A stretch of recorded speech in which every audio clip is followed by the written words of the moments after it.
Hello, everyone, and welcome to tonight's event, Why Removing Monuments Matters, Seeking Justice in Syracuse.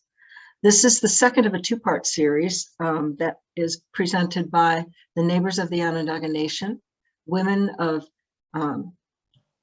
you wish, I'm sorry, I got a black in my head here. Women of Italian and Syracuse heritage of Central New York, and it's hosted by the Syracuse Peace Council. My name is Tarky Heath, and I'm actually a member of WISH, and I'm event. So we're using a Zoom platform, and if you'll bear with me for a minute, we're going to go through some housekeeping issues. If we can change the slide, there we go.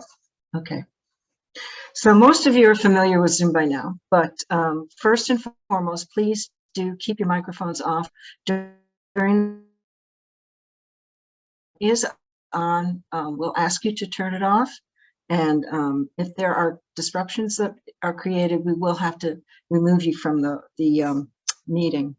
Second, please use the chat box to type in your questions. We will be addressing those at the end of the presentations. Also taking your questions from the floor at that time. Keep your videos off as well, please, until the Q&A, when all of the participants will be available for the questioning. A live transcription is offered tonight. So there's a closed caption button at the bottom. If you press that, it'll pop up and you can enable the transcriptions. They're actually pretty good. If you're on a phone, however, it will probably take up the whole screen. So keep that in mind. We are recording this presentation, and it will be available shortly after this and the Syracuse Peace Council YouTube page. And I think we're also live streaming to Facebook, but I'm not sure about that. I think we are. Yeah. So after the presentation, we are live on Facebook. Okay, Hi, great. Facebook.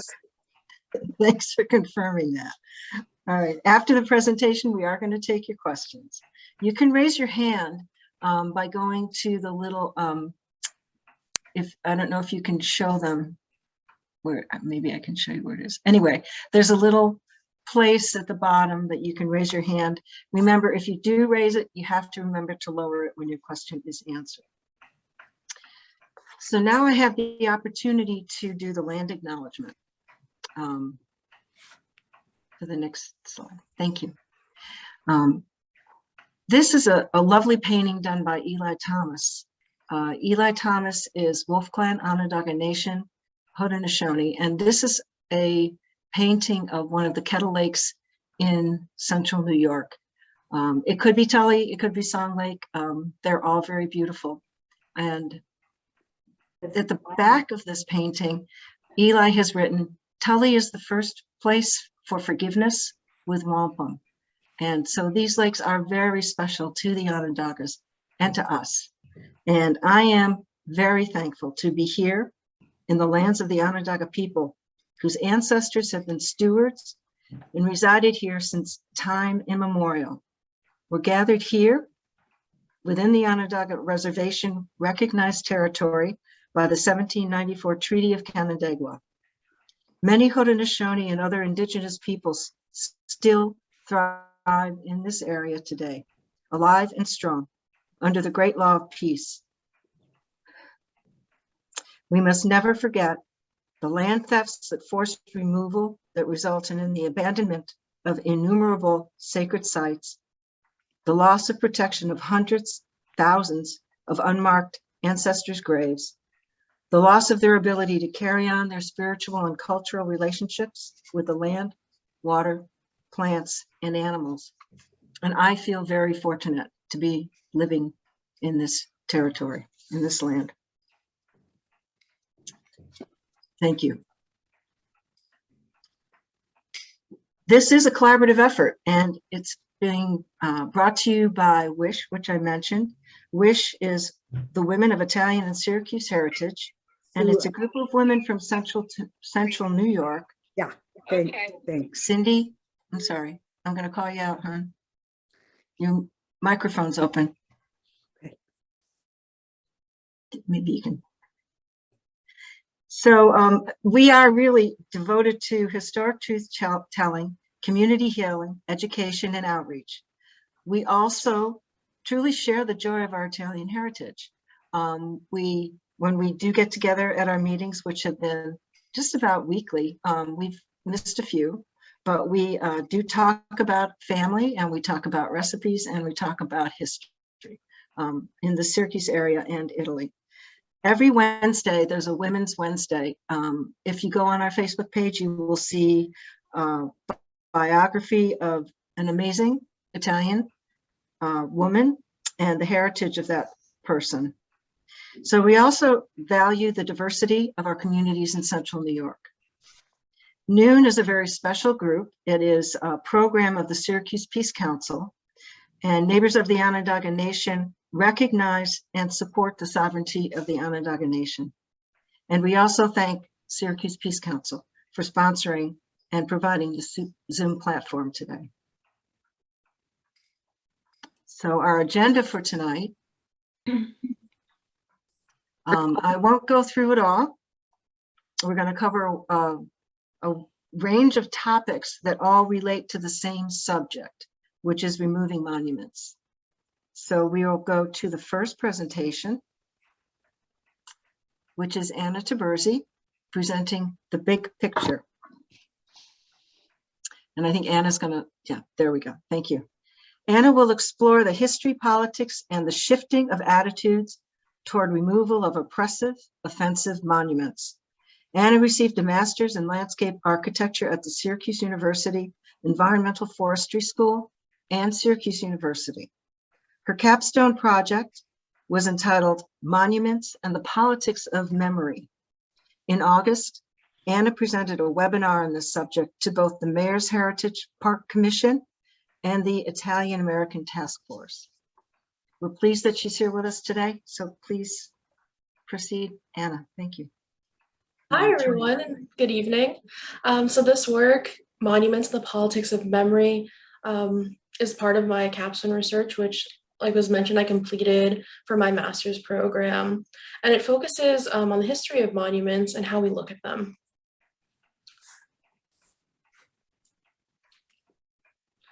So in the United States, we've seen two surges of monument creation that have really manifested a majority of the civic and monumental memorial landscapes that we see today. And the first surge of commemorative practices in the US began in the late 1700s, when we see lots of statues to great men like George Washington.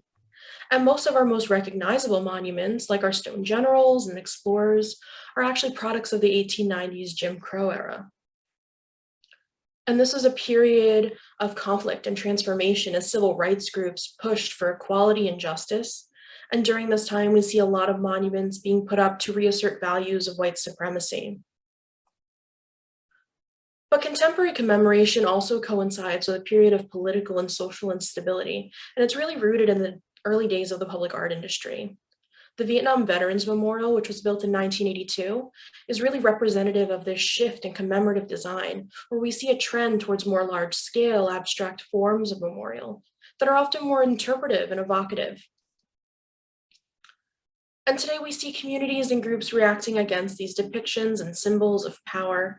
And while this may feel like a relatively new occurrence, this practice of falling our monuments as a form of protest has historical democratic precedents, not just globally, but in the United States, where in 1776, after George Washington held a public reading of the Declaration of Independence, New Yorkers were inspired to bring down the statue of King George III. And so this is an act of fallism. And while this term is used to refer to a relatively new form of protest, it's descriptive of a commonly practiced symbolic call for change. The term itself stems from a 2015 movement where students at the University of Cape Town called for the removal of the Cecil Rhodes statue at the university. And Rhodes was responsible for the annexation of huge amounts of land and was known for his opinions favoring European supremacy. As a symbol of colonialism, exploitation, and violence against Black Indigenous people, the statue was removed after a university Senate vote following student protests. But worldwide, other communities were encouraged to look more critically at their own monument landscapes, sparking conversations, protests, and in some cases, violence. as we saw in Charlottesville, Virginia in 2017, when hundreds of white supremacists gathered to protest the removal of Confederate statues in the city. They were met by counter-protesters and civil rights groups, and the altercation quickly turned violent, coming to a head when a car drove into a crowd of counter-protesters, resulting in 1 death and 19 injuries. The lack of action by the police in containing the event spurred nationwide criticism of law enforcement and city officials for failing to protect human life. More recently, 2020 saw a significant rise in demonstrations calling for recognition and structural change after the events in Minneapolis, where George Floyd died at the hands of police officers while in custody. Protests broke out internationally, and demands for the removal of statues with harmful symbolism surged. So just as the proliferation of these landscapes has occurred before, so have the related protests, with communities reacting against monuments whose embedded values they now feel are out of step with current society. Monuments themselves are a human response. They're an effort to remember and define history. But memory and history are not the same, and history is fragmented by its plurality of experience and perspective, while memory is subjective, and collective memory is like a shared reading of this past, which legitimizes chosen perspectives and narratives, and many of our landscapes are singular in their representation. Public space has and always will be inherently political. It's the backdrop of our everyday lives and the canvas in which we exercise democracy. And like this, public commemoration is also political. Monuments and memorial landscapes make memories tangible, melding materiality and physicality with social and psychological meaning. And so many of our monuments are sited on these spaces of civic and political power, projecting authority through official sanctioning. Physical commemoration preserves an interpretation through an illusion of permanence. And part of what made this period of monument proliferation so pervasive was the materiality used. So while many were made of stone, there were also countless that were made using white bronze, which is a form of zinc that was relatively inexpensive, easily replicable, and most importantly, exceptionally durable. The monument industry took advantage of this demand for commemorative statuary, and we see a lot of statues in our landscape that look a lot like this guy, a standing soldier upright, holding a rifle, wearing a hat. And looking at him, it would be fair to assume that these are two pictures of the same statue, when in reality, they're two completely different monuments. Not only that, but they're over 430 miles apart. And if I asked whether you thought they were Confederate or Union soldiers, you probably wouldn't guess that it's both. And that the only difference between the two is a single letter on their belt buckle. And that's because they were stock reproductions distributed nationwide, and they were built to last. So speaking of how things were built, that brings us really to the form of a landscape, which is just as symbolic as its history. So not only understanding some of the commemorative vocabulary, but also beginning to break down some of the design language that we use in these spaces. Starting with location, and where a statue on civic grounds might be projecting power or authority, and monuments and cemeteries might have messages of loss or grief. But circulation patterns like axial approach, which show how you're meant to view the monument, like here at the Lincoln Memorial, really reinforces its importance by orienting the landscape to it. Then locations like traffic circles might give a monument the most amount of visibility with the least amount of interaction. Representational or figurative landscapes generally have very straightforward messages, but they tend to leave out parts of history in order to emphasize others.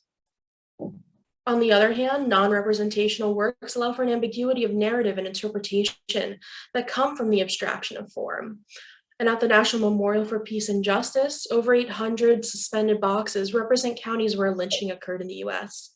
The boxes are meant to evoke a sobering and reflective experience, with the weight of the lives lost both a physical and symbolic reminder. We then have the relationship between the landscape and the monument, as well as between the monument and the human observer. At the Memorial to the Murdered Jews, the landscape is a field of thousands of concrete blocks in the heart of Berlin. The abstraction memorializes not a single person, but rather an incomprehensible loss of life. And with vertical monuments, the height relative to the viewer reinforces a hierarchy. The subject is lofted, defying gravity, and becomes associated with reverence or the ideal. Most of our monuments and memorials we think about are permanent landscapes, but there are those that are ephemeral in nature, temporary monuments which act a lot like public art installations. as well as spontaneous memorials, which have become an important way in how we commemorate grief. Our more traditional monuments are made of stone and metal, but there are other materials like water, which can evoke cleansing, healing, or represent the passing of time.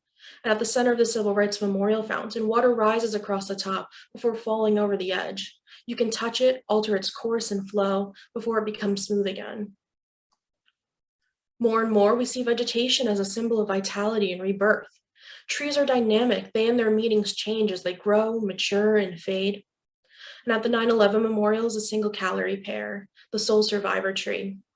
Despite substantial damage, it was nursed back to health and replanted, and seedlings are gifted to communities that have endured tragedy, thereby telling a story of resilience, revival, and new life. Non-permanent materials provide an accessible medium for commemorative art. And this tribute to George Floyd was painted by artists commemorating Floyd and countless others who were lost at the hands of police brutality. But activists have also used light and projection to change the way we interpret monuments, transforming what was traditional into something contemporary by recontextualizing the narratives and the experiences portrayed. Many of our traditional monuments are closed memorials with a contained message, but we also have open memorials that are more dynamic, commemorating ongoing traumas and sometimes relying on the community for the creative process. At the Gun Violence Memorial Project, there are 4 houses, each made of 700 glass bricks, and each house symbolizes the same number of people killed by gun violence in this country each week, and can be filled with memorabilia sent in by family members of victims of gun violence. The AIDS Memorial Quilt is a prime example of grassroots memorialization, each panel handmade by friends and families who lost their lives to AIDS. What began as 40 panels in the 1980s is now over 48,000 panels and weighs 54 tons. And the quilt continues to grow each year. But what this all comes down to is that really every landscape has a story to tell. And in our public spaces especially, these stories are powerful. Our histories are made up of a multiplicity of narratives, and so many go unheard while others persevere. Our public spaces are our greatest opportunity for social justice and equity, and are our greatest fabric for conversation. So while our landscapes are political, they must be more than that. They must also be inclusive, empathetic, and diverse to serve as better reflections of who we are today. Thank you.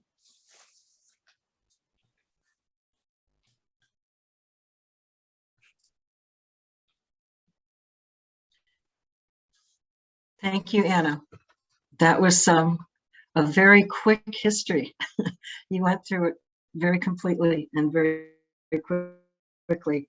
I want to just, the notion of the illusion of permanence on these statues really made me think of the illusion of the history that so many of the monuments that we see continue to represent. So thank you for that.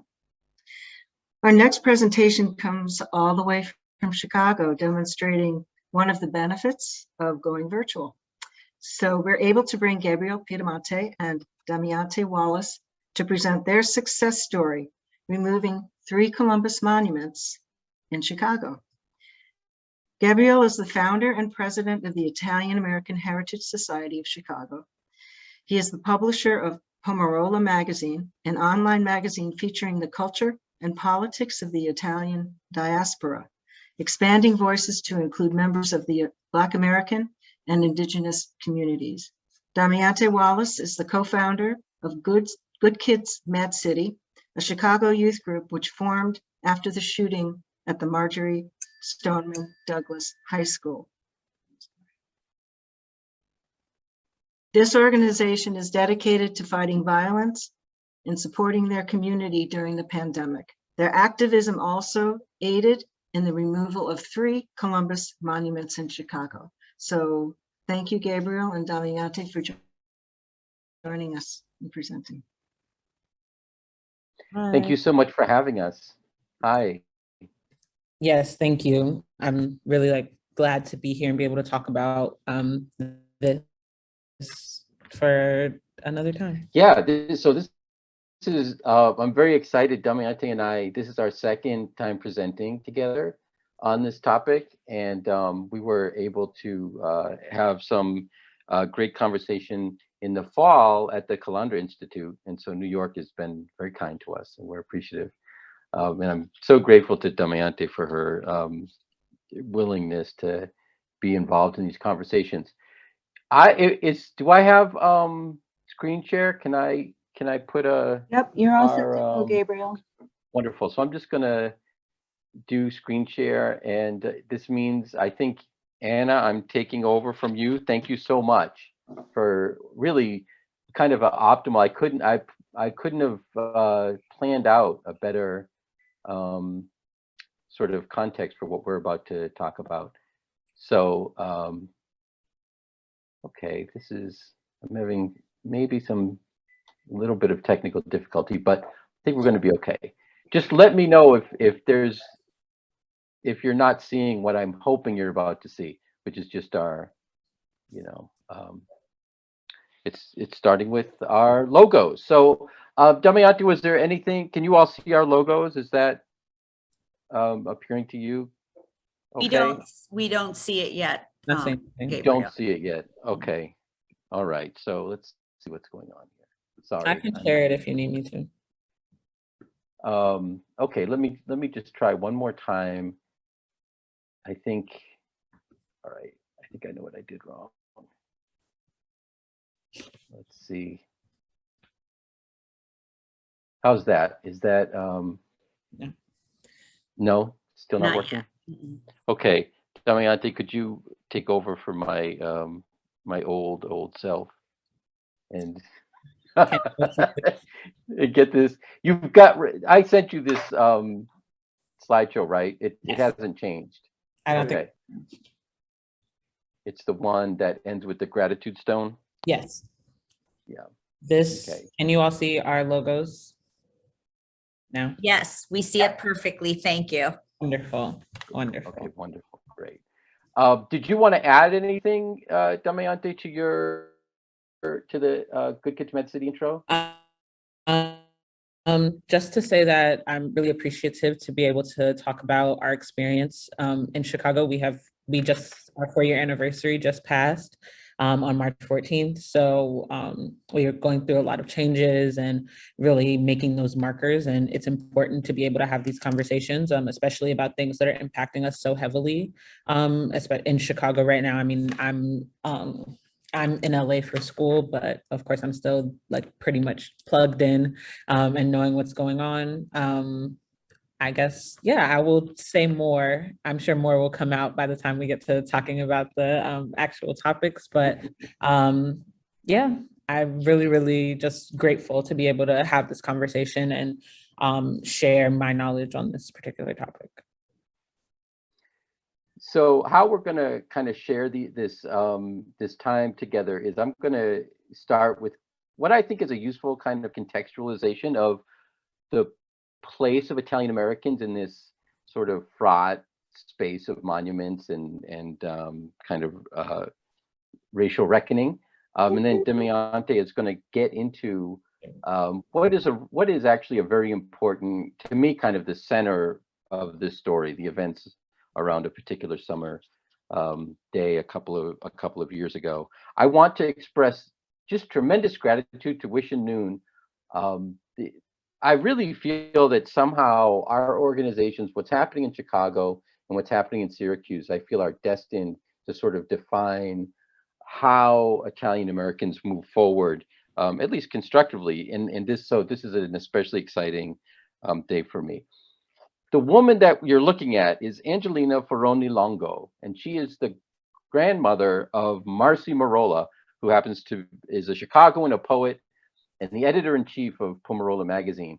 And Angelina is dressed the way she's dressed because she, like many other young girls at just before World War II, just as we were entering World War II, I should say more accurately, were invited to go to these locations. So for in Chicago, it was Hull House. So many young Italian American girls were dressed up at Hull House like this, and these photographs were taken, and they were up in houses kind of all over Chicago, bungalows and shotgun flat apartments all over the city. And if you can go to the next slide, Damayanti, this is the reason, and I think if you just tap it again, it's going to give us the second image. The reason that they were getting these images, it was an effort on the part of the Red Cross to increase participation on sort of their side of the war effort. And so this is what you have on the right here is kind of a blow up of this figure that was used as the Red Cross was doing this recruitment drive. The figure is Columbia.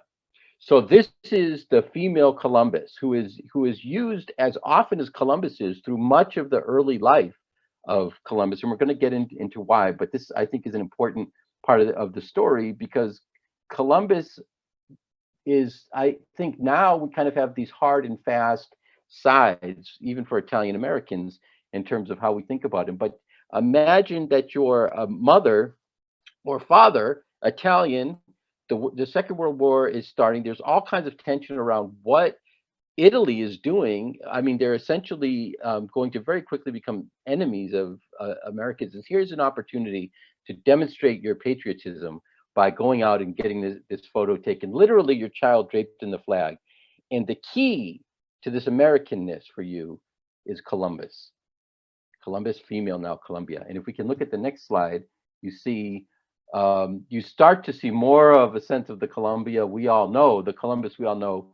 So there's sort of Columbia the nurse and militant Columbia in the same space. And this starts to give you a sense of the broader context of what, in fact, Italian Americans and all those other ethnic whites who were trying to identify with this effort were a part of. And if you can go to the next slide, you see the kind of more kind of, I would say, almost like full-throated Columbia. Here's Columbia in purely militant. And this is the Columbus, the female Columbus, that is really from the 1700s forward, more often than not, who you're seeing when, rather than Columbus, when people are talking about Columbia and Columbus and this sort of American figure. If you go to the next slide, you see a more kind of classical view. This is going a little further back.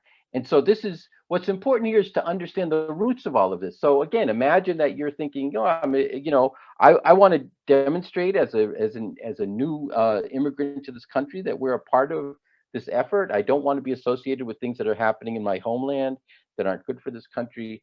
This is the path I'm being given. This is the figure. Now, if you go to the next slide, you see that this Columbia is, in fact, from the beginning, as kind of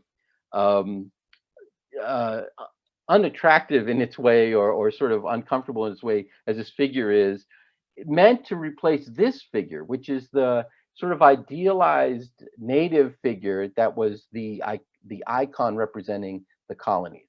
And we can just quickly go to the next slide. So there's this idea, and she was referred to as the Indian princess. And so the Indian princess became problematic for colonies coming to terms with what, in fact, they were on this continent to do. And so she's replaced with this sort of figure who is Columbia, with all of these kind of symbols around her, around sort of fighting for this country. And that's sort of a very kind of quick syllogism, and you can see a couple more images. We'll just kind of quickly tap through the next two, if you don't mind, Damayanti. The next one being that there was sort of the princess America, who was not white fully, right, and even has a figure by her side that is also not a white figure, both next to George Washington. This is problematic for the European image, which you see on the left, which was more Europa, the this sort of idealized female image, and it just had to be sort of transformed. And so this becomes embedded in the culture, this idea that we go from the the sort of indigenous figure representing the colonies. And if we go to the last one, you'll see that even kind of in native, not native, but rather colonial representations that were done in early art, that was the figure that people were associating with. So there was this effort from the beginning to shift identity, and Columbus was brought into play not, in my opinion, coincidentally, because this is a figure who is his entire function in this country's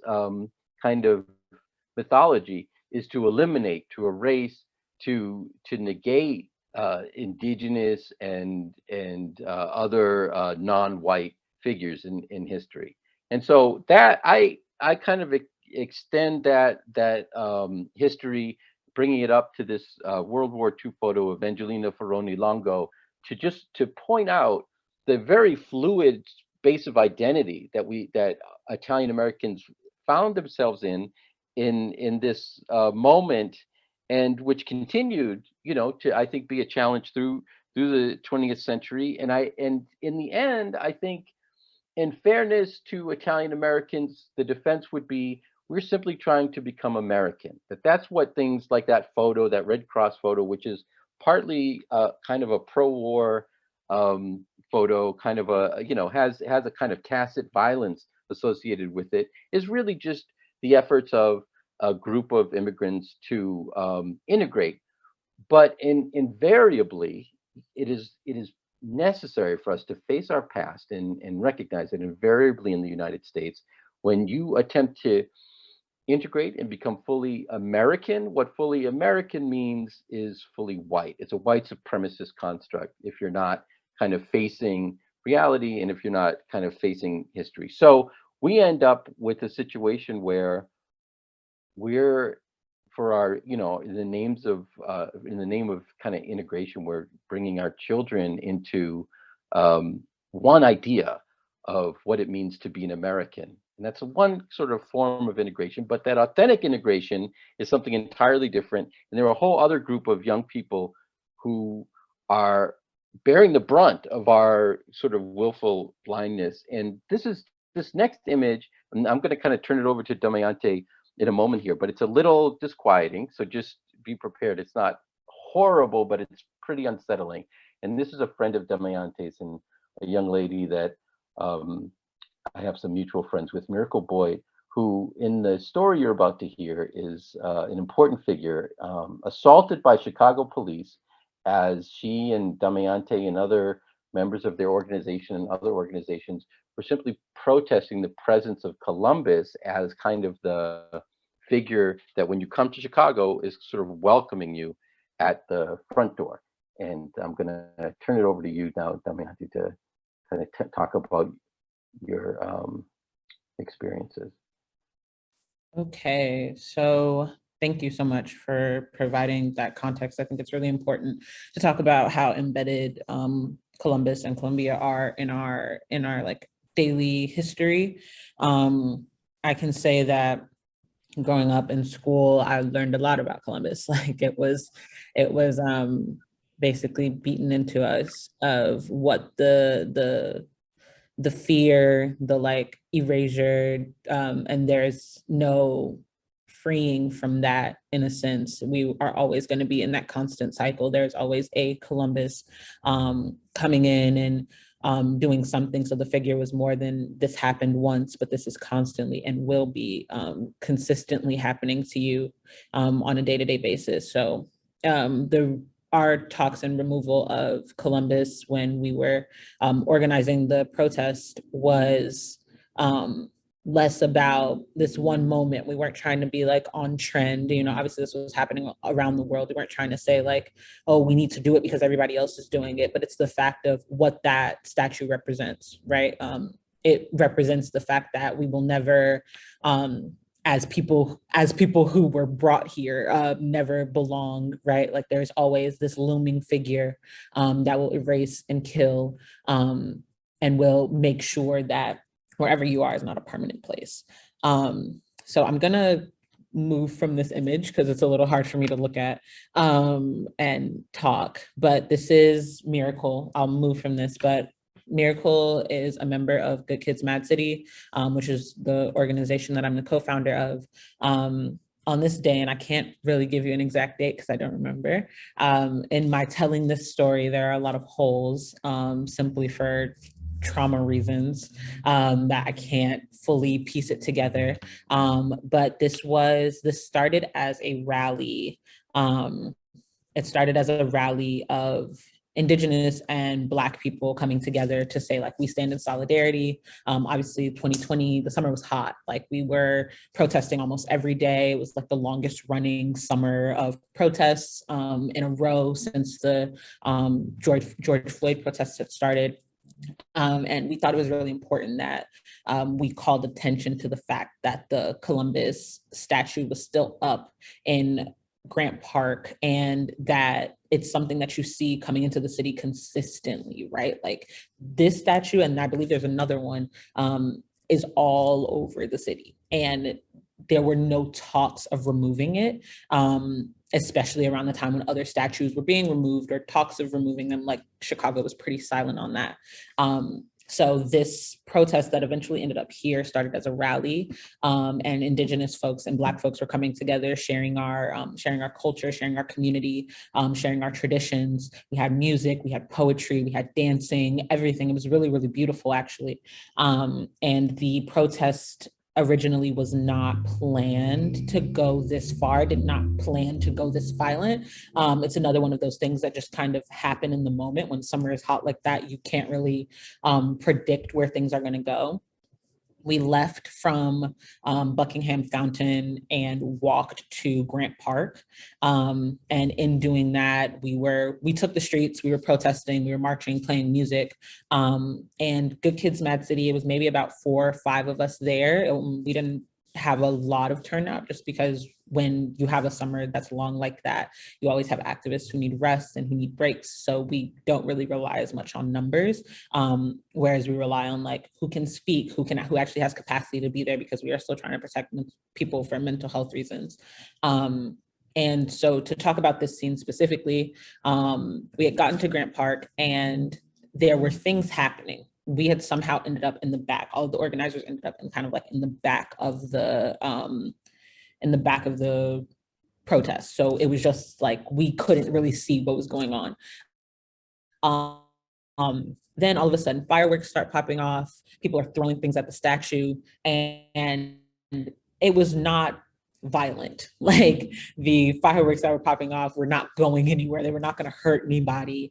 The things that were being thrown were like pop cans. That was it. Like, there was no, it was nothing that could harm anyone. But then all of a sudden we see swarms of police officers kind of standing and starting to block the perimeter.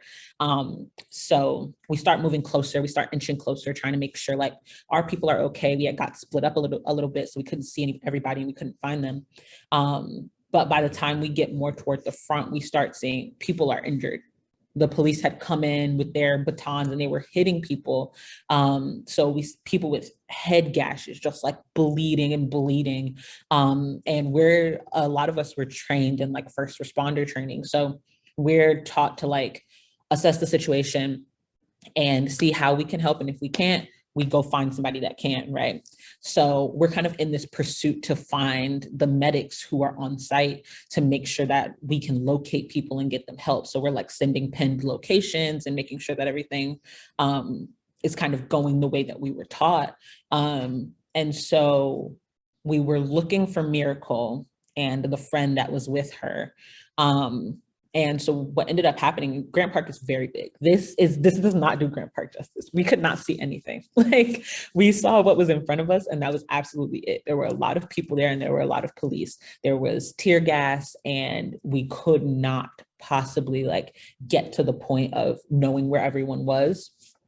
By the time we get to Miracle, she's, like, running toward us with blood in her mouth and her tooth is gone and we don't know what happened.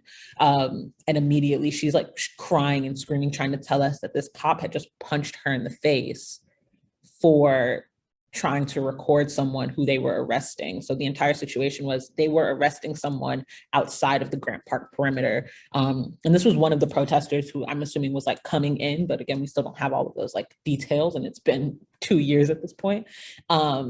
And Miracle was on live recording and trying to make sure that we could get this person's name, like, potentially address, phone number, anything on video so that we could help them out by the time everything had settled down. And this cop was being super aggressive with her, like, telling her to move, telling her to get out the way when she wasn't doing anything. From the video, I think the cop and the arrest might have been happening here, and she was probably like standing over here. It was a lot of like space between them. And she wasn't bothering them.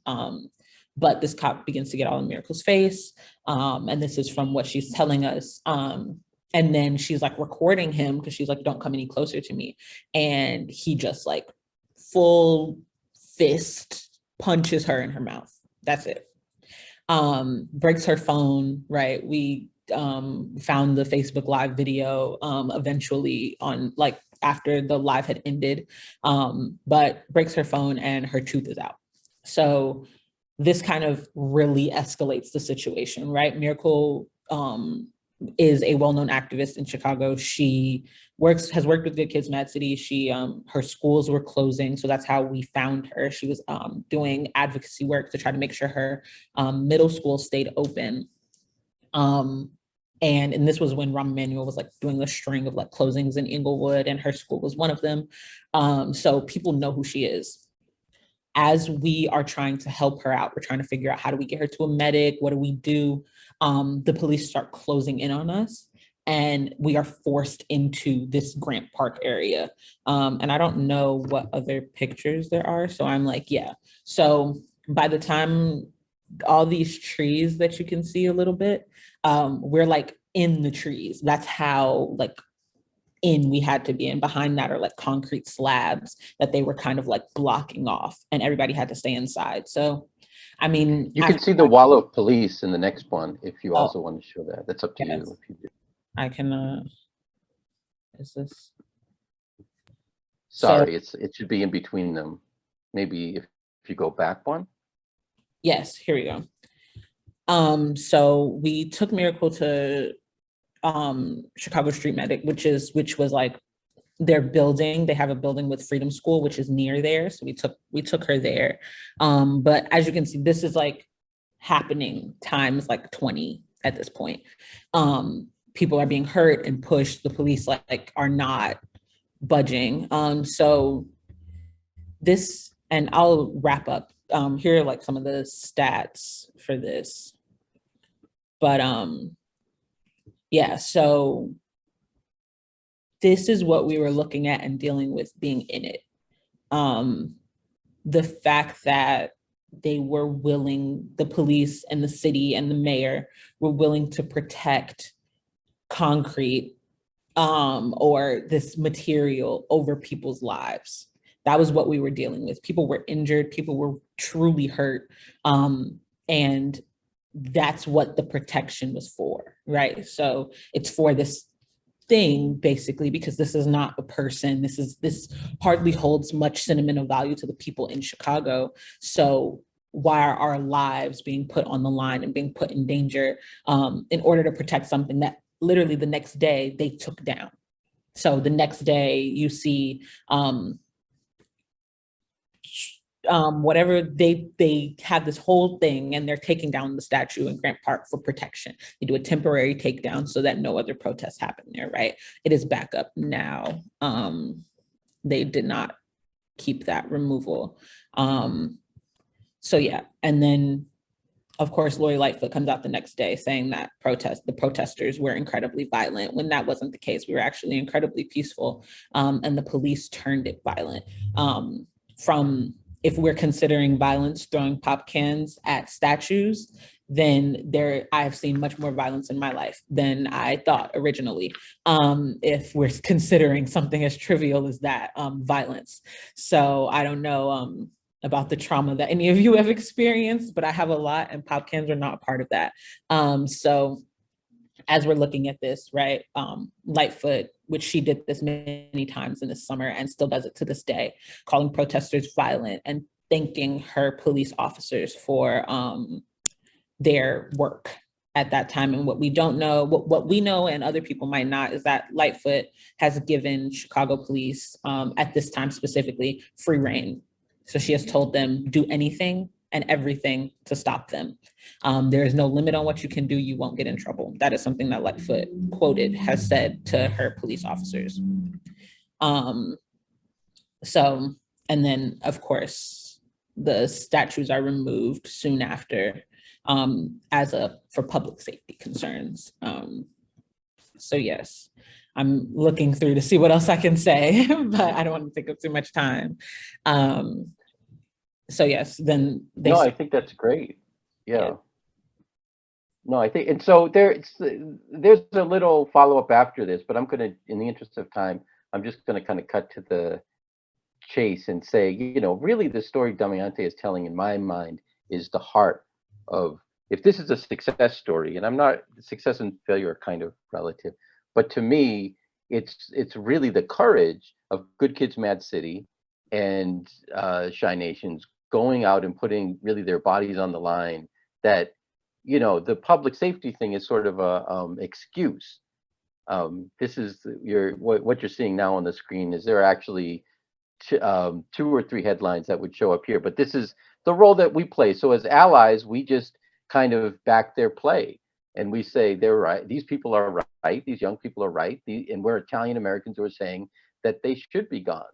And so I think for us, what has made Chicago successful is that we're not at the center of the story. And if you are able to as much as we've been able to, we've been trying to have conversations where Damayanti is involved or other members of GoodKids MadCity, when we've been pulled into conversations around the monuments and what should be done with them, we try to insist that we have folks here.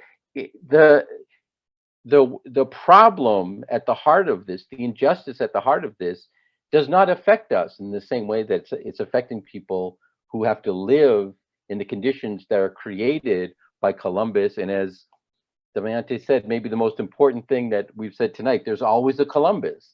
And so there, that's that kind of heaping of injustice on injustice. We're in a sense at the margins of one of the wonderful things, in my view, that Wish is very good at is being both engaged and active and recognizing that we're part of a much bigger context. And I think the more that we all can do that, and the more that we can center the folks who are really struggling with the consequences of this legacy that we've invested in. We created, Columbus is the monster. We didn't create him, but we amplified him to the point that now he's the problem he is.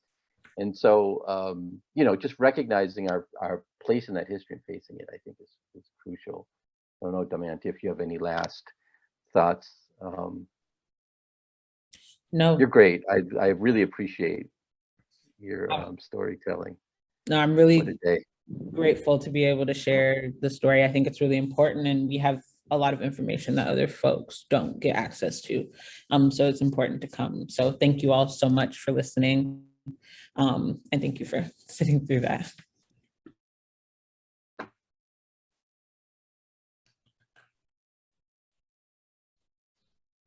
Right. Thank you both. I don't know, waiting for the dashboard to change. Can you just take control back? I can't. Hill, are you there? Yes, Turkey, what can I help you with? We're going to go to the next speaker. I thought they might start to key up, but I do want to thank you, both Damayanti and Gabriel. I think the information about Columbus and Columbia, I'm glad my mic was off because I think I might have sighed a few times. Those were amazing images, really, truly.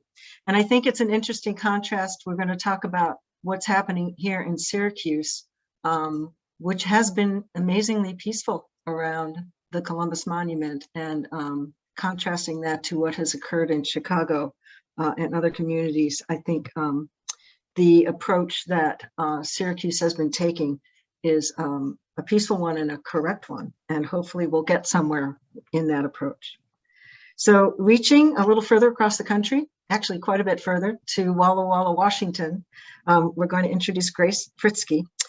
She's joining us after completing her master's at Syracuse University in the Department of Religion and focusing on communities and identities. Her thesis was on the changing of historical narratives in American public memory, focusing on SCANA, Great Law of Peace Center, and Syracuse's Columbus Monument. Grace is also a member of WISH. So thank you for joining, Grace. Thanks so much, Turkey. And hi, everyone. It's great to be here and be included with such wonderful presenters. I'm going to cover some of the specifics of Syracuse's Columbus Monument now, both why it came to be and how it came to be. So part of that will follow up on what Gabriel started talking about already with Columbia and Columbus. So Christopher Columbus has been memorialized as a quote unquote discoverer of the Americas from early on in American history.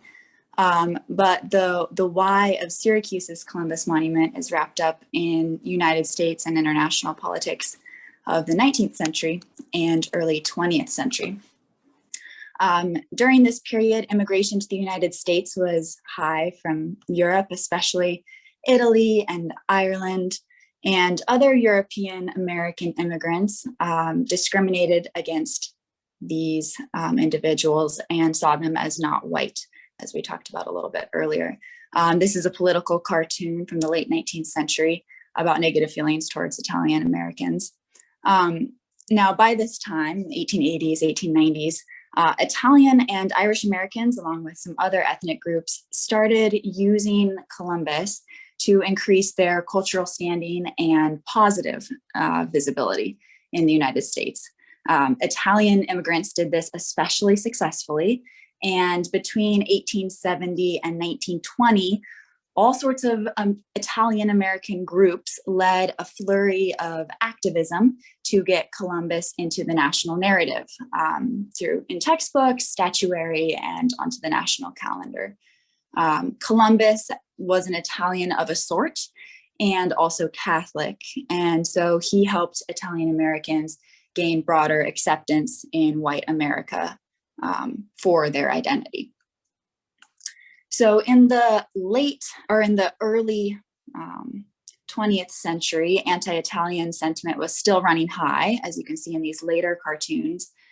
Now at this point, Italy was ruled by a fascist government headed by Mussolini, and the United States was relatively friendly to fascist Italy. So that we're all on the same page, fascism features a dictator, ultranationalism, and violent suppression of opposition. It also uses imperialism to achieve national renewal, rejuvenation. Italian immigrants to the US often still had strong connections to Italy, even though they wanted to be white, wanted to be American. And a number of the people advocating Columbus's insertion into United States lore were also supporters of fascist Italy. Pro-fascist Italians at the time described Mussolini favorably as a modern Columbus. And Columbus, who has come to symbolize the colonization of the Americas, spearheaded 4 expeditions and oversaw brutal systems of governance over indigenous peoples, which included mass enslavement, rape, and mutilation. So the comparison to Mussolini means something. The Italian advocacy to insert Columbus into the national narrative paid off in that he became synonymous with the beginning of the United States, the origin of the United States in mainstream histories.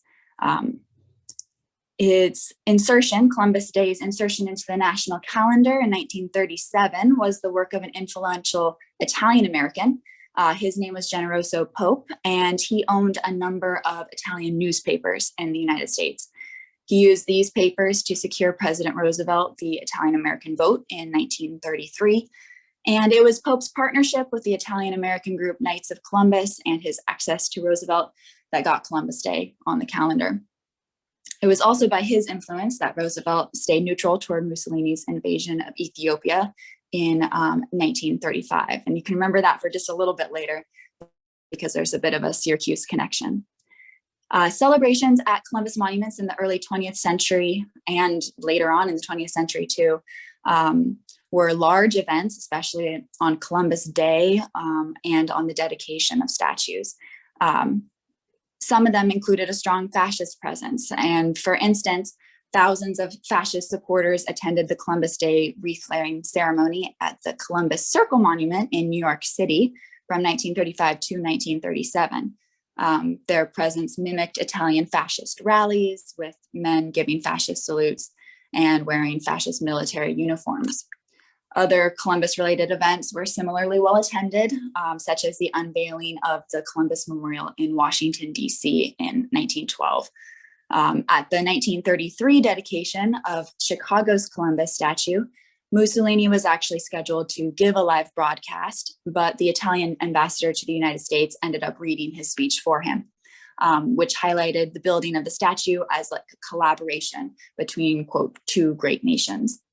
A member of Mussolini's hand-chosen bodyguard and militia group sculpted a handful of Columbus statues that were put up in the 1950s in the United States, including Miami's Bayfront Park Columbus statue, San Francisco's Coit Tower Columbus statue, and a smaller replica of that Coit Tower statue, which was donated to the San Jose City Hall.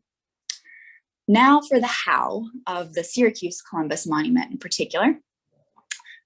Syracuse's Columbus Monument was first proposed in 1909 by an Italian-American Syracuse University fine arts professor. And Italian immigrant families of Syracuse, the influential ones, were central to the funding and planning of the memorial. They held a large fundraising campaign, which paused for World War I, and then resumed afterwards. There were many suggestions for where the statue should be located, and it was eventually decided that it would be in St. Mary's Circle. Before the Columbus Monument was placed, this circle featured a garden. It was in a more residential area, but with churches around it. And it was the location for the city's tree lighting ceremony from 1913 to 33. After various negotiations, Syracuse architect Dwight James Baum designed the monument, and it was sculpted by Lorenzo Baldi, an Italian sculptor in Italy.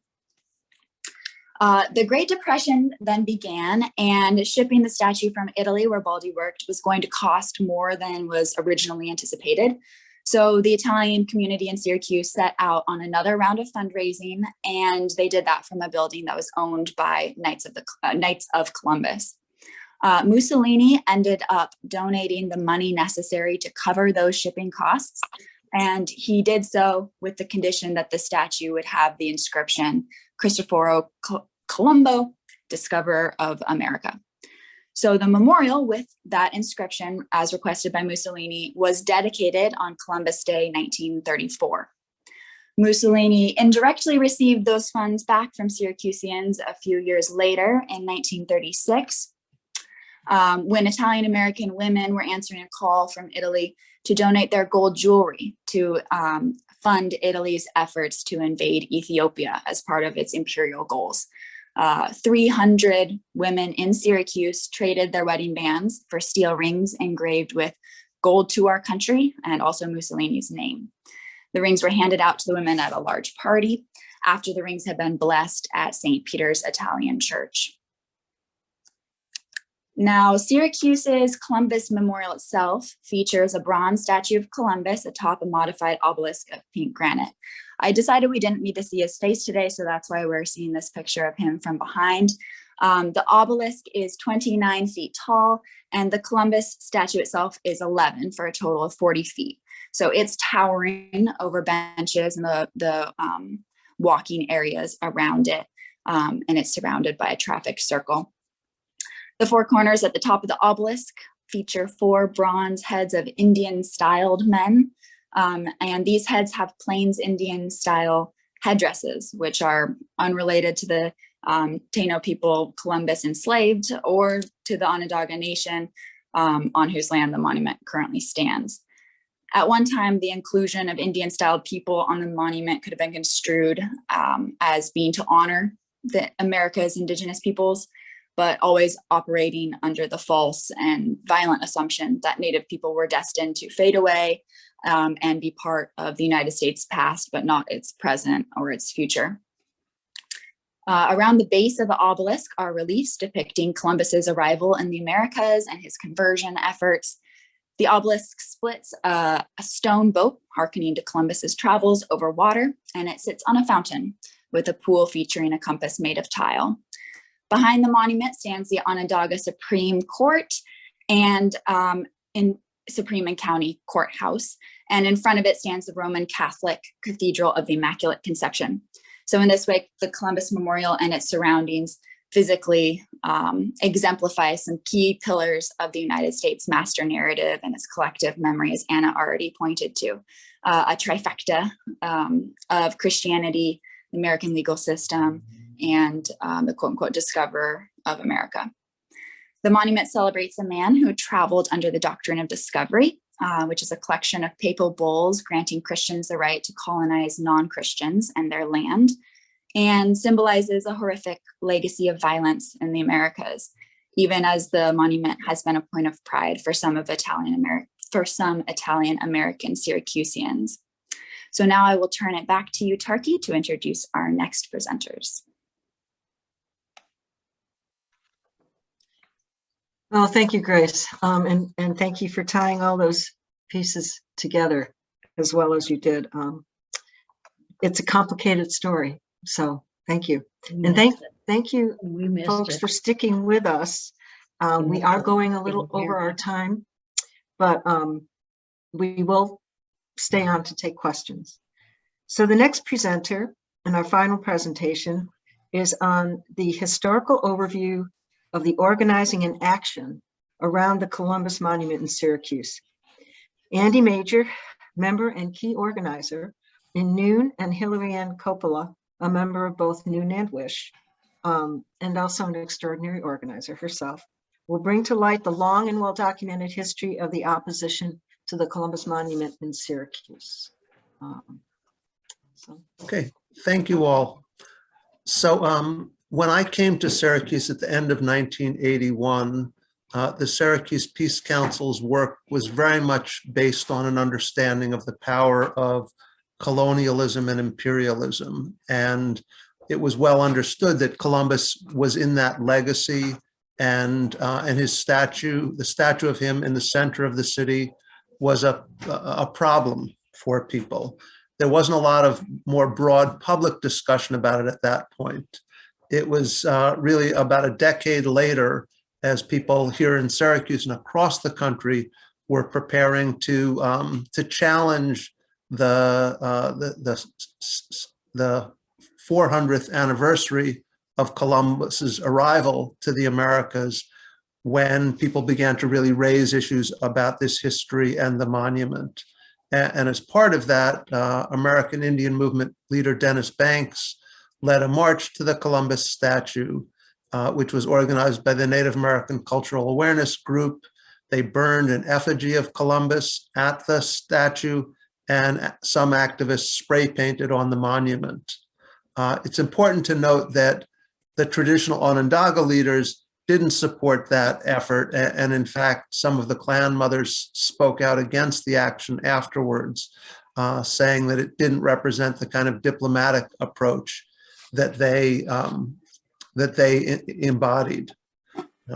So then it was the following year, 1992, that was the marking, of the 500th anniversary of Columbus getting lost and ending up here in the Western Hemisphere.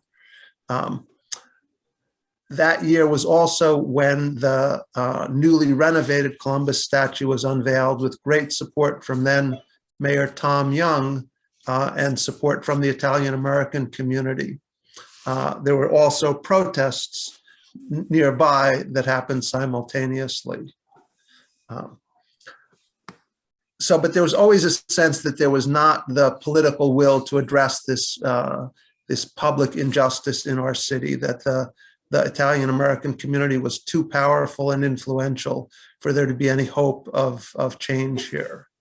And then I also want to mention to folks that then on March 11th, 2005, the Onondaga Nation filed their historic land rights action, seeking recognition that its land was taken illegally and seeking to hold key corporate polluters accountable for assaulting Mother Earth. So the Onondaga continued on a regular basis to assert their land rights, and they didn't make a public display about the Columbus statue, but clearly that was of deep concern for them. Then in November 2011, some anonymous activists wrote 500 Years of Genocide and Imperialism on the statue in downtown Syracuse. Again, some attention on that. And then 5 years after that, in the fall of 2016, a group of students from Henniger High School here in Syracuse, most of them students whose families came here as refugees from various parts of the world, working with their teacher, Joyce Suslovic, as part of an advocacy class, they initiated a campaign calling on the Syracuse City School Board to stop celebrating Columbus Day and instead to mark Indigenous Peoples Day in October. Members of noñh spoke to the city school board in support of their call, and then noñh began organizing in the community, initiating a petition addressed to both the city school district, the city of Syracuse, and Onondaga County. The following year, in the fall of 2017, the city school district quietly changed the school calendar so that it included both Indigenous Peoples Day and Columbus Day. That year was also the year that noñh organized the first annual Indigenous Peoples Day commemoration in Syracuse, right in the area of the statue. We also were part of welcoming replica ships of Columbus's ships into the region with this large banner, making it clear that this myth about Columbus discovering America was false and racist and denied the important lives and centuries-long contributions of Indigenous peoples. As a result of some of those conversations and that pressure, Mayor Walsh, the following year, in the fall of 2018, invited Interfaith Works to create a series of dialogue circles on the Columbus Monument to think about the future of that area. Those dialogues took place. There was some involvement from people in the Italian-American community who were highly pro-Columbus, also involvement from Italian-Americans who were neutral or didn't support the idea of retaining the statue. But in that process, the more organized right-wing Italian-American community pulled out and decided to fight this tooth and nail rather than trying to work with the city. Then a year and a half later, after George Floyd's murder, which sparked the protests that Damayanti spoke about in Chicago, there were also major ongoing protests here in Syracuse that drew attention to racist public symbols. As part of that, an SU grad student, Blake Garland Tirado, initiated a change.org petition, which quickly garnered thousands of signatures. And then shortly after that, RIAC, the Resilient Indigenous Action Collective, organized a Take Down Columbus statue rally, again, right at the monument. Mayor Walsh came to that rally to listen and listened attentively as people really challenged him and demanded that he take this statue down now, that there had been enough talk, that the time was to take action. And then it was several months after that, that Mayor Walsh, before Columbus Day in 2020, announced the plans to remove the statue and began this series of working groups to address that issue. And Hill will take over to continue that sharing.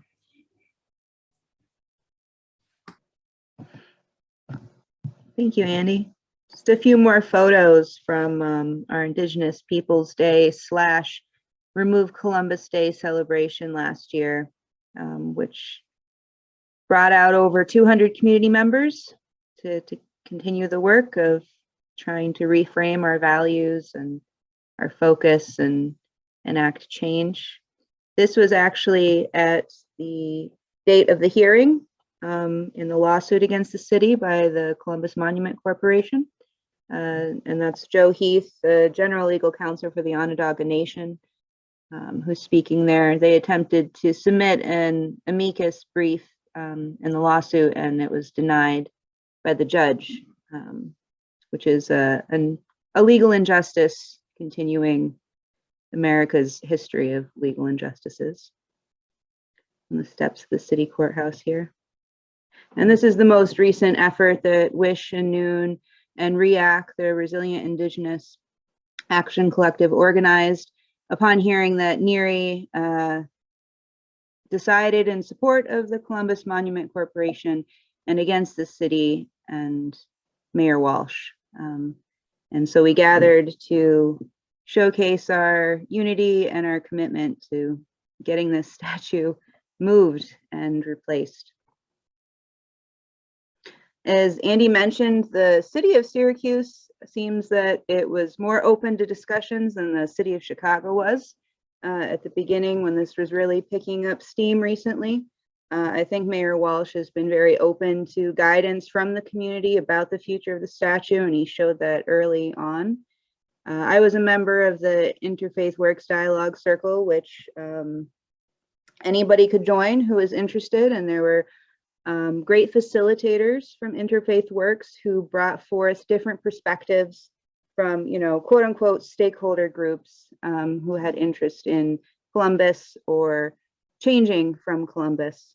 And then from there, the mayor decided to have Interfaith Works continue their guidance with this difficult issue by leading the Columbus Circle Action Committee, which included many diverse community leaders who had the grueling duty of really presenting their emotions, their people's histories, their viewpoints.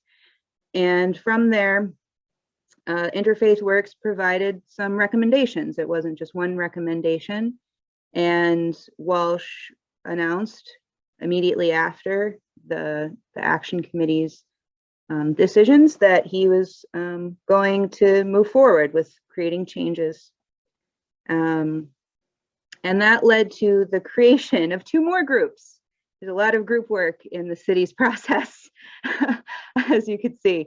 So there are 2 groups. They kind of split the area that we have in Syracuse. There's a circle where the statue stands, and then there's a pocket park next door, which it hopes to become Heritage Park. So there's a commission around Heritage Park, and then unfortunately, because of the lawsuit, they had to separate it out to just considering what happens to the Columbus Monument, and they have an all-Italian American task force to guide the city on where the placement of the statue will be.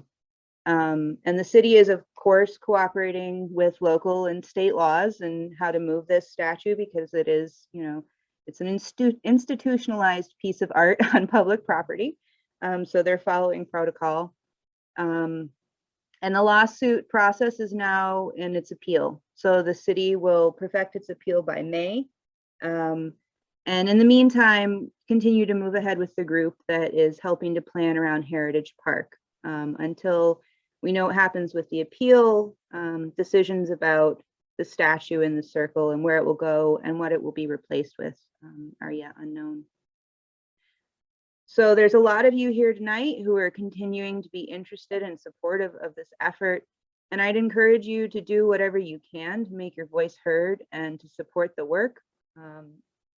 Carol from the Peace Council will be sending out an email after the program with some resources for you. So don't feel like you have to take notes on this as we finish up. You can also contact Wish CNY or folks at Noon. Noon has a lot going on right now, and there are different contacts if you need resources for developing a land acknowledgement for your faith group or working group.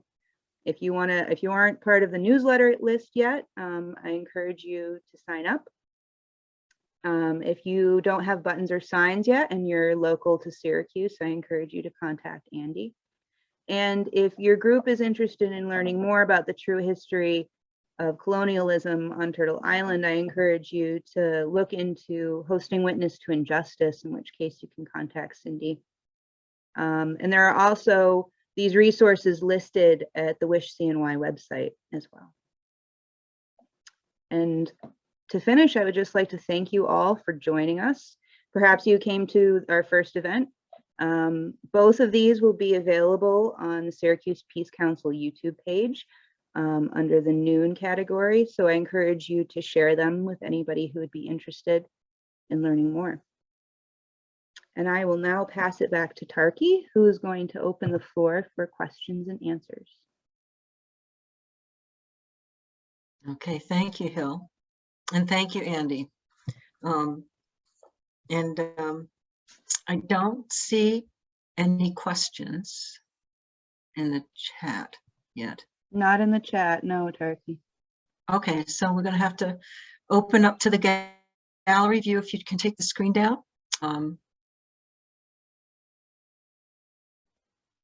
If you can, there we go. Okay. So in gallery view, you can, I can see if you put your hand up, or I can look in the participation slide for your questions. Anybody have a question they'd like to ask? Okay, Barbara, if you want to unmute yourself, go right ahead. Thank you for taking my question. This is for Damayanti and Gabriel. I'm originally from Chicago and born and raised on the north side. And I wondered if there's been any initiative in Chicago to or discussion about the role that the statues of indigenous people if memory serves, there's a statue of Crazy Horse either in Grant Park, which is right on the lakefront off downtown Chicago, or in Lincoln Park. I'm not sure. But I know there are statues of indigenous people within the confines of Chicago. It's a lot of monuments in the city. Yeah, absolutely. I think Damayanti has left. She was texting me and saying she had another obligation. So I see. I'm not sure if she's. I don't see her. Yeah. So shortly after this police riot, there was a lot of activity around the Columbus statues. With sort of right-wing folks becoming, sort of, we're going to go out there and protect these statues. You heard about some of this in Philadelphia too. So two things happened. One was the removal of the statues and the activists being blamed for the violence, although they were actually the one of the three groups, the sort of Proud Boys, the cops, and the activists. They were the only ones who were nonviolent. Anyway, there was a kind of a monument review commission that was put together. No anti-Columbus Italians invited to the commission. No one from GoodKids MadCity, and no one from Shy Nations, which is the indigenous youth group that were the co-leads with Shy Nations of the organization. So there was an evaluation, but it didn't include us, and we were able to kind of push our way in, and we insisted on having GoodKids MadCity with us. So we had a conversation, a kind of they were almost like debriefs where groups would get to talk with them. There are no results have been released of any of that. So it's the typical, politicians, we're going to have a blue panel commission, review all the statues. Yeah. But no decisions made. The list of statues they were reviewing was released, and there was a big hullabaloo because it included a couple of Lincoln, a George Washington statue, and then so then you have this. Well, you said you were on the north side, so people lost their minds. Like, are we going to be communists all in the city? It just became this very kind of strange, how modern political conversation in America can become. So nothing yet, but we're watching, and we're putting pressure on them in kind of behind the scenes. And so a way that we've been able to be good allies is, really speaking just quite frankly, because we're white, older folks in the city, we can reach out to, I'm friends with a couple of commissioners, and I have friends who are friends. And so we can reach out to them and say, hey, we want this or that to happen. They just ignored Damayanti and her friends, even though they've been on the right side and at the front of most of the kind of important justice and reform issues for, it's now like, you know, they've been around for 4 years. Thank you. Yeah, thank you, Gabriel, and thank you for your question, Barbara. Thank you. This question is for Anna, and it's from Sydney. So the question, when we see vandalism or alterations made to statues and memorials happening to closed statues, how does this change the dynamic and message of the statue? And the second part is the existing power dynamic and statement amplified in these cases. Yeah, so we've seen so many examples, right, of our more traditional statues being altered in some way. And I think that these are really powerful examples of ways that you can visually see people responding to statues, and it really recontextualizes their story. So it's no longer a single narrative being told, but countless voices speaking out almost as one and reacting in paint, in projection, in sometimes just in occupation of the space, that by putting these additional voices of usually groups that are less heard in that space generally, it creates a duality of perspective and narrative that makes it more powerful, I think. And especially in some of our like larger monuments where, for example, like the Lee Monument, where people were writing all over the base and they were writing as far up as they could reach and layering one on top of another, just, you know, spray paint and other posters. And you can see how it becomes these layers of voices speaking out. And it's really powerful. And also because, you know, we can only do that as far as we can reach. So these images of this, like that monument in particular, but others like it, where they can't even reach the statue itself because it's so lofted from the ground, that their voices are only heard at the base, I think is really powerful. And as we've seen, has been a huge vehicle for conversation. Thank you. So shining the light up on Christopher Columbus in red, we got as high as we could go. There's another question here from Rhonda, and she asks, I understand the Syracuse statue will be removed to this new heritage park as a question. So that makes the location of this park crucial. Do you want me to take that, Turkey? You know what, Hill? I wouldn't mind hopping in just for a second. I'm on the mayor's Italian-American task force, and you wouldn't know it by my name. We are temporarily in limbo at this point about what will happen to the actual monument statue part of the circle. And Hill can speak a little bit to the Heritage Park piece of it, which is, I think, continuing to move forward with some planning and opportunities for community involvement. But I know that I think while we are in a state of appeal legally, I think our committee is temporarily on hold. At that point, the committee has to make a choice about re-envisioning that area, looking at where to remove it to, perhaps a historical society or something like that, where maybe a fuller history can be told, perhaps to protect it from potential vandalism. But I believe right now, my point that I wanted to make, Hill, was just that our piece of it is in limbo. And then Hill can speak to the Heritage Park piece of it. Yeah, so I'm sorry if I wasn't clear. The space Heritage Park is used to be the same area in St. Mary's Circle next to the cathedral, and now it's Columbus Circle, and then there's a piece of park across the street from it. And the idea is not that the statue will be moved to that park. The idea by the mayor and the city of Syracuse is that the statue would be moved to a more appropriate location that is not open public property in the city center between the courthouse and the cathedral. And that is the Italian-American Task Force job, to figure out where this monument of Columbus will go, where it will be kept, and also what will replace it that will honor Italian-Americans continuing into the future.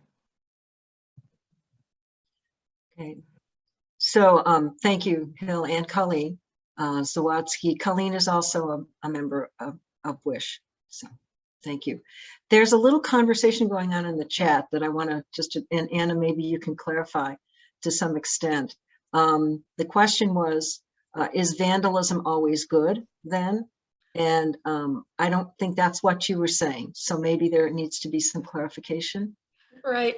So I would say, and I can only speak for my own personal opinion. And I would say it's not really a question of whether it's good or bad, but that vandalism in this case, and I wouldn't call it vandalism so much as I would prefer, like recontextualization or, intervention maybe is a tool, and one that has become very powerful. And just like I mentioned that there are different materials that people can use in commemoration, these particular mediums of spray paint or posters are very accessible. And that's what part of what makes them so powerful, and part of why we see so much of it, because they're a very accessible medium for the average person to start finding a voice for themselves. So I wouldn't say again that it's really a matter of good or bad, but that it has become a tool for people to express themselves and to open up a conversation in public spaces where they're, maybe they felt like their opportunity to have a voice and share their story has been limited. Thank you, Anna. And I think there's also a little chat going on here. Andy Major says historical truth telling. And, and that's a huge piece of it. Andy, did you want to speak to that further? Sure. I think that, right, a lot of what we're addressing, and Damayanti certainly spoke to this, is about sort of power dynamics and who controls what information is allowed to be put where. And in the case of Syracuse, right, the elected government is wanting to move this statue. Unfortunately, the Columbus Monument Corporation is being completely obstructionist. They're accusing the mayor of all kinds of outrageous things. They're seeking to confuse the issue. They're not seeking to engage in any kind of meaningful dialogue or an effort to respond in a meaningful way to the concerns of the Onondaga Nation, to people who've come here from Latin America or Africa or other places where they have experienced the effects of the colonization that Columbus played such a key role in, and for whom lifting up this colonizer is a re-traumatization of what they and their families and ancestors have experienced. So it's in that context that I would call this effort historical truth-telling, to write on it, to put posters on it. Noon very much takes our lead from the traditional government of the Onondaga Nation. And as I mentioned briefly in my presentation, their approach is one of very much of being diplomatic.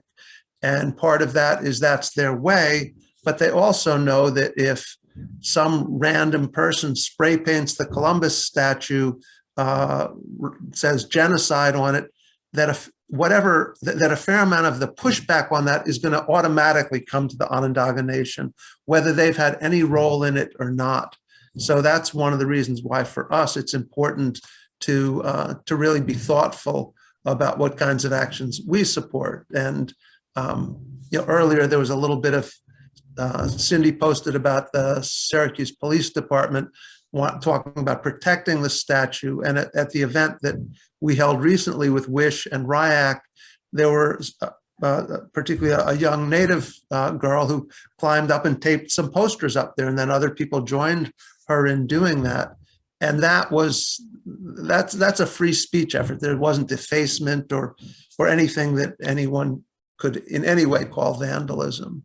But what we're really trying to do is to move public opinion, to support, to get people to understand this history, and to mobilize to, in this case, we're unusually supporting a government that wants to remove this statue and honor the broad historic heritage of our region, including the Onondaga people who have lived here since time immemorial. Yeah, thank you, Andy. Barb, I hope that answers your question too, about whether the Columbus Monument Corporation has shown willingness to work with the Italian American Task Force and Interfaith Works. Clearly, they have not and have chosen to step away from any of those talks. So there's also, let me see, Gabriel says, it sounds like you have opportunity for some diverse coalition mobilization. How has that gone in terms of interfacing with the Syracuse government as a group? And I don't know who would like to take that. Well, I think it's gone well. I mean, there are conversations with the mayor's office, but I'm not having those conversations. I just know they're taking place. So, Hill, do you want to speak to that? I'll let Andy take this. Andy? Okay. Yeah, so a number of us are in touch with the mayor's office on a somewhat regular basis. It's a different way of organizing for us to be having that level of collaboration, frankly, with government officials. But as Colleen said so clearly, and Hill as well, the lawsuit has tied people's hands in a big way. So the next piece that we're working on is to push the Syracuse Common Council to also come out with a clear resolution supporting the removal of the statue and backing what the mayor's office has been doing. And I've spoken in the last several days to 4 people on the council, all of whom are quite supportive and are relatively confident that we should be able to work with them to make this happen over the next couple of months. So that will be an important next step for us.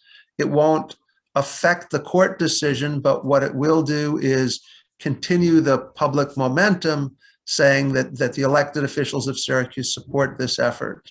And I think it's important to note, and presumably some of you have seen this, but in today's paper, there were 3 quite awful letters, again, full of misinformation and attacking those of us who support the removal of this statue.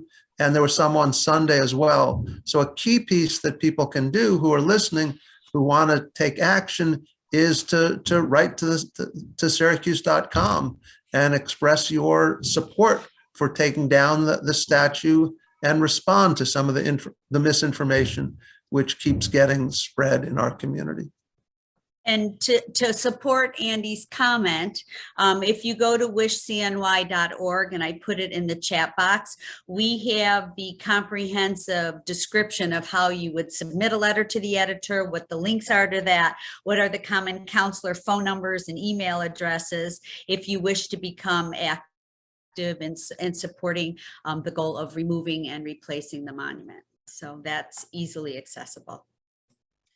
And just to speak a little bit, I think in a very rare instance, the Onondaga Nation did step into wanting to support the mayor's action in that lawsuit. So that even though that amicus brief was not accepted by the court, it was a very, very rare event that the Onondagas would even go that far to want to submit something like that. So it is important to them. So let's see, are there any other questions?